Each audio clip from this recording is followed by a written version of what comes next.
Hi guys, I'm showing you some simple centerpieces that you can make for your table for Easter. Here's one I made with, like, you can see the Easter eggs in it. All it is a flower pot from the dollar store and the green foam for flowers. What I'm going to do after, I'm going to put some plastic Easter eggs in amongst here, so you're not going to see the foam. Or you could use Easter grass, it's totally up to you. But I'm going to get some smaller plastic Easter eggs and cover this up. And then you pick the flowers of your choosing. I got like Easter lilies and a few other flowers.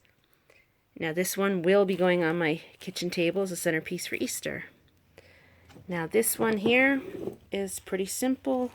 It's just plain flowers.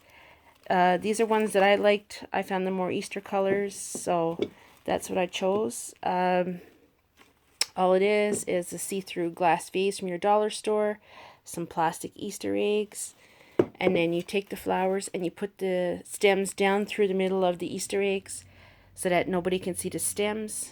And I'm going to put this on my coffee table. So that's two really simple and easy centerpieces you can make for your tables for Easter.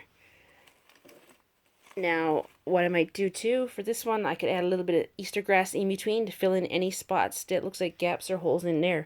So I'll get like the shiny Easter grass, so it'll make it look a lot better like this. So here's just like two simple, easy ideas for your table for Easter.